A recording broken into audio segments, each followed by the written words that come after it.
Some women do understand that, I'm not supposed to do this. Yeah.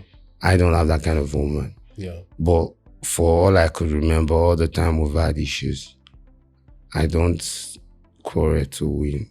I just state my point and I let it go. Wow. And then we open Hebrews, I think 13:3, where it talk about on undefiled bed of marriage. And then when I read from that, and then she said, "But that's for married people." The undefiled bed is for married. Yeah. My name is Obo Joseph, and you're welcome to House of Utterance. Today we're having a very special guest. Let me say our special guest of honor, our VVIP, is no other than Henry Kush. Henry Kush is a top grade artist. He used to be the former CEO of Primini Limited. That's a record label, but somehow he's now like a full-fledged artist that is so determined to take on the music industry. His sound is very unique, and I know that once they launch out, you guys will definitely meet a new version of him. So, Mr. Henry Kush, you're welcome to House of Utterance. Thank you. So, basically, I would just like to know, like, what has the journey been like so far in the music industry? Like, how's it been? Have you been grinding, in the face of everything that is disrupting music right now, from AI to different things? Like, what's your take on that? Well, thank you, first of all. Currently, I would say I'm at the stage where I have learned to appreciate everything. Wow. Including the rough, the good, everything. So somehow, for those of us who knows what we're actually doing, we're even happy that AI is here, because it makes a lot of jobs easy. A lot of people out there that are actually part of the problem for us, the young starters, the up and coming artists. So AI is a tool to help us fight most of all those things. So basically what you're saying is AI is creating a more level playing ground. Yes. Wow, that's really interesting. But let us in on your journey so far. What has it been like, being an artist, being a CEO, then being an artist? Like, how did you make that decision and that switch? And what's it like? What's the difference between the two worlds? Okay, the difference are quite huge. Wow. Like, you can't do both.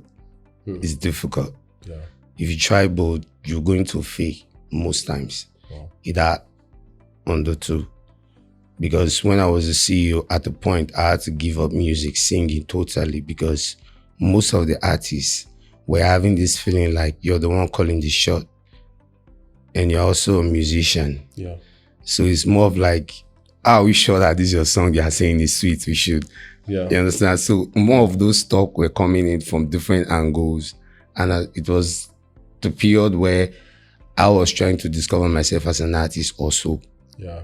It got to a point where I was supposed to sing, but I changed my vision because of what I was seeing in front of me as at then, but which was not what I was supposed to see, because after then, there was something that was supposed to come up.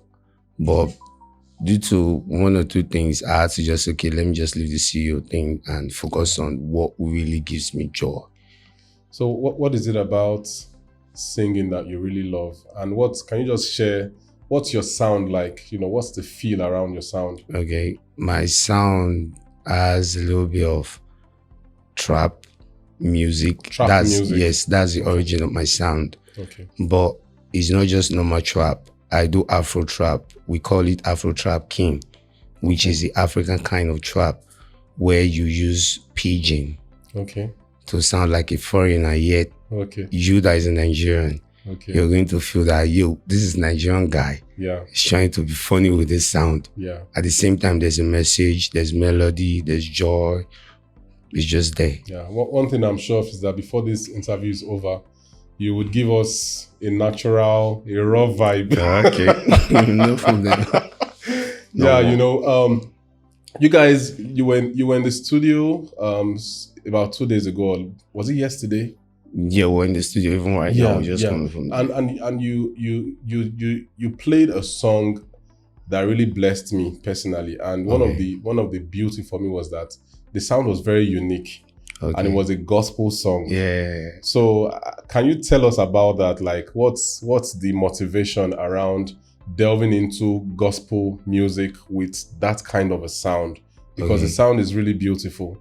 Okay. The inspiration, okay. behind the it. Inspiration, I would say it all kudos to the artist and the producer. Yeah. Shout out to Zeda and Boomeri. They are from my hometown, my mom's side, Auchi, actually. Yeah. So they came up with that sound. Wow. I came across the project when I was actually looking for new sound to incorporate into the Primary Records when I was a CEO. CEO, I was trying to bring in other kind of genres outside the trap, the normal Afro vibe, the reggae. I was also looking at there's gospel music that are Christians who are actually streaming. Yeah. We can't just leave that money on the table. So I had to look for someone. So that was when I said, okay, it will be difficult for normal artists to work with our setting, being trap artists. So we needed an artist who will sound like he's not that gospel that we can use to attract you at first. When you listen, you think it's normal sound, but then it's all about God. Wow. So we found this guy Zeda and it was beautiful, but we're still working on one or two things. But hopefully, what I listened to, it was almost like a finished job. But since me, I don't have an ear for that core. Like when you start talking about mastering, music mastering, you need to, smoothing some edges around the song and all that. But from what I heard, I was like, wow, this is already good to go. Okay. So, is there a message? Like, I still want to dwell on, I know that you have different sounds, but I still want to dwell on, the reach, the people that need to hear that kind of sound with the gospel undertone. Like, who is the target? Because somehow now the artists in question, they're like gospel ministers, whether I would like it or not. Yeah. Some people might be thinking of maybe the high sounding gospel ministers that are usually invited to churches, they sing internationally and all that, maybe lifting up holy hands. People almost in a state of tears. When I listened to that song, I didn't get to that tears kind of feeling. It was more like a happy song. Yeah. When you hear the beats and everything is rolling, like that happiness. So is this ministry for the artist or is just music? Or is it a mixture of both? Well, I can't really answer that okay, I will try my best. From what I'm not trying to put you in a Christian box in that sense. So I understand because I've actually asked the artist the same question. Yeah. There was a time where we were with someone and it was like, yo, this song, I can relate to it that it's about God. But at the same time, I don't feel like the normal Christian. I'm feeling like I'm playing with God the Father, because of the vibe that is given. We've gone too far with Christianity or religion in a way that we actually forget that God is our Father. Wow. So it's not all about just worshiping, prayer. Sometimes you just joke with your dad. You have fun. But now you're not having fun to make fun of him. You're having fun to play in a way that is going to see you like his son and all that. When I asked the artist, that was the interpretation I got. Yeah. Because me too, I was confused at the point, this sound is just different. Yeah. It's like cool song. It's when you listen really to the lyrics, but you now know it's about God. But most artists nowadays, I think we have most Christians that want to listen to sounds like that without the religion aspect of it. Just have feel about God and all that. To be sincere with you, when I heard that song, I didn't feel anything negative. No. It was totally positive, but it felt new. Yeah. It felt fresh. It felt different. Yeah. So for me personally, I'm looking forward to when you guys are going to release that track so that at least we can mention it here that there's this track out there, guys, go and listen to this stuff and all that. It will really be nice. And The other thing I wanted to ask of you basically is has to do with family. Like, how are you able to manage your home front, you as an individual, then you as an artist? Like, how do you manage all of those? It's like you are wearing different caps. Yeah. How do you really keep, because anytime I meet with you, you don't feel like you are stressed. Me, I always work with stress at times. It looks like you have everything under control. Yeah. Or maybe you have a superwoman behind the scene that is actually sorting things out. Yeah, I would say it's all about finding the right person. Yeah. Because sometimes there are things that I do wrong, not like I'm perfect or I got it all right at all times. But it's just having somebody that compliments you. You need to look above or beyond this particular issue. Most times I have issues with you need to be at home with the kids. Sometimes my son will just come to the studio and open the door. Dad, I want to see you. Wow. I will leave whatever I'm doing. Most times. So I think the luck I have is that my wife is someone who's also keen to the music. Yeah. She's close to the entertainment world a lot, and she has been my day one supporter. Wow. And my kids love music, so they come to the studio. Most time we play in the studio. Wow. Wow. So I'm working, they are there. Don't even feel like I'm working because it's just normal thing. Wow, that's really nice. Yeah. That's really nice. And another thing that comes to mind, is the burden of parenting, but you don't seem like you have that burden, because it's like your house is a chill place. Everybody is just finding their own vibe, and all that. And I think that's actually something very good. So we had a guest before you, the last person who was here. Okay. He's actually his name is Dan. He's a single guy. He wants to get married. He's looking for somebody and all that. And he left a question for you. Okay. And that question, because we have this thing that you are also going to leave a question for somebody. It's gotcha. So he was saying he wanted to know basically, like, how do you manage conflict, like in the home front? Like if there's a conflict, how do you deal with, how do you resolve issues? Because in his own view, he believes that marriage sometimes might come with issues, and since he's not married, his fear is that how would he be able to really take on issues and resolve issues in his home? So he wanted to know from the next guest how that person does it. So I've put that question to you. Or are you like those pastors that tell us that they've never had any quarrel in their marriage for 35 years? Nah. For me, I think for me, just be ready to lose at all time. Wow. When it gets to marriage. Wow. Don't even think about winning. Unless you want to have issues with your wife. Yeah. Sometimes she needs to win, but she might be wrong, but later on she'll get it. Yeah, I think I'm just a loser when it comes to that. I don't fight. Wow. Whenever there's issue, you won. I don't want the issue. It's just as simple as that, because if you say you should fight about everything, you will not be happy. Yeah. You will not. So to me, I think you just be ready to lose. Because the more you want to prove points sometimes, the more the issue is compiling, you're worsening the whole thing. Yeah. So just be ready to just let the woman have her way. If she's that kind of a woman. Some women do understand that, I'm not supposed to do this. Yeah. I don't have that kind of woman. Yeah. But for all I could remember, all the time we've had issues, I don't quarrel to win.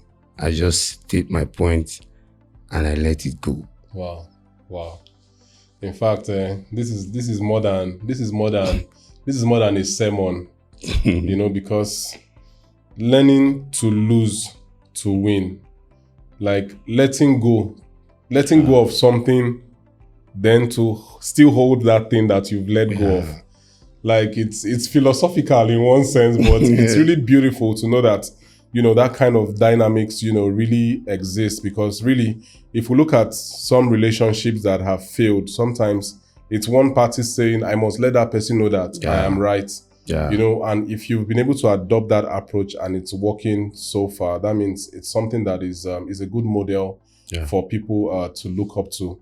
So we're almost done. Okay. I just want to know, like, where do you see your music in the next maybe 12 months? Are you working on any releases this year? And Yes, I was supposed to have dropped like 2, 3 projects already, okay, but we're having issues with the new management, with the new CEO, Yeah, and yeah. maybe an artist, Yeah, the transition and all that. yeah, So we're having issues, which needed to be sorted out. yes, sir. But hopefully, next few months, project Okay. will be rolling out. So like we are lot. saying now that before December, Definitely. that we're expecting something from Henry Kush. Definitely. Wow, it's really nice to hear that. So the other thing now would be, what will be your question for the next guest that will be sitting right there? Let's keep passing the questions, all around. A question for the right guest, the next guest Yeah. is, how do I make money now? Like, I want to make money. I don't know how to make money outside what I'm doing right now. Wow. So I want to know how to make money. Outside of music, Yeah. I don't want to attempt to answer that question, but I believe that we'll save that question for the Okay. next person. Thank you so much, No problem. Mr. Henry Kush. No Let me remove the Mr. Thank you so much, Henry Kush. Thank you for coming on the podcast today, and we're really glad to have you. Thank Hopefully, you for we'll having have me. more opportunities to have better interactions Sure. and all of that. And like I always do, and is our culture in this show, I always pray with the guest. Okay. So if you don't mind, I'll just say a very brief prayer. No problem. Father, no I just problem. want to thank you for Henry Kush. I want to thank you for his music. Amen. I know that you're taking him places as a result of this music. You will continue to bless the work of his hands. His voice will not just be restricted to Nigeria. His voice will be an international voice. Amen. In the name of Jesus. All the artists that they are signing up, that they are bringing into under their record label, they'll be such that would bring about music that is transformational, music that is financially beneficial, and music that, blesses people and makes their lives to be better. Take him to heights unimaginable. In Jesus Christ's name, I pray. Amen. Thank you so very much, sir. Do have a very wonderful evening. Thank you. Thank you, Cheers. sir. Hello, everybody. It's your boy, Eric Kush with a V. You know what it is. We're trying to make it happen. We're out here at House of Utterance. Follow them on all their bios. For my family, Prime Mini Waves, go out there. Soon, project is coming out. Don't you know what it is.